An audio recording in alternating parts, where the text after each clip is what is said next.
Сәлем баршаға достар, бүгін сіздермен дайындалу өте оңай әрі тойымды іске басар дайындайтын боламыз. Видеоны көрмес бұрын арнама тіркелмеген болсаңыз, міндетті түрде тіркеліп кетіңіз. Ең алдымен ұнымызға 1 шай қасық тұзымызды салып, жақсылап араластырып аламыз. Үстінен қайнап тұрған суымызды құямыз.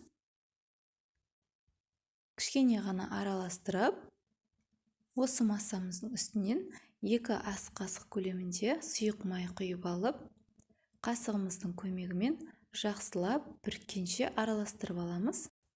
Міне біздің қамырларымыз жақсылап бірігіп алды. Қасығымыздағы қамырларды түсіріп алып, қалғанын қолымыздың көмегімен жақсылап жұмсақ етіп қамыр илеп 10-15 минутқа қалдыратын боламыз.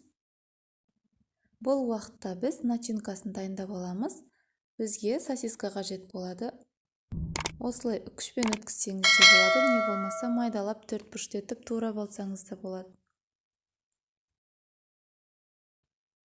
Сырды да дәл осылай өткізіп алдым.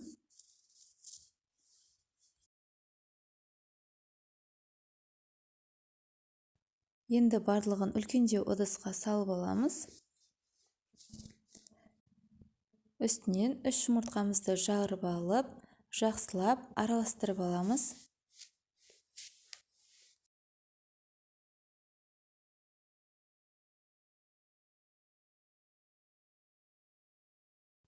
Енді біз лаваштың қамырларын жасайтын боламыз.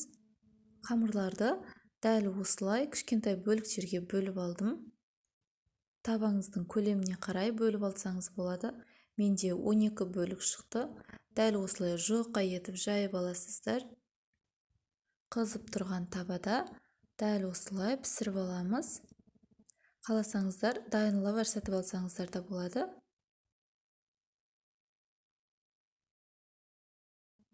Екі бетін дәл осылай пісіріп аламыз. Піскен лаваштарды ыдысымызға салып, бетіне щетканың көмегімен кішкене су жағып қоямыз, сонда бізде бұлар қатпайтын болады. Дайын болған лаваштарымызға начинкаларын салып, самса тәріздес етіп түйіп алатын боламыз. Және де бөлек ыдысымызға 1 жұмыртқамызды жарып аламыз. Осы жұмыртқамыздың үстінен лавашымызды видеодағыдай етіп домалатып алатын боламыз. Қызып тұрған табаға кішкене ғана май құйып, лаваштарымызды дәл осылай пісіріп алатын боламыз. Қалған лаваштарды дәл осылай пісіріп аламыз. Осымен біздің лаваштарымыз дайын. Жасалуы өте оңай әрі тойымды. Сіз де міндетті түрде жасап көріңіз. Видео ұнады деген ойдамын. Назарларыңызға көп рахмет.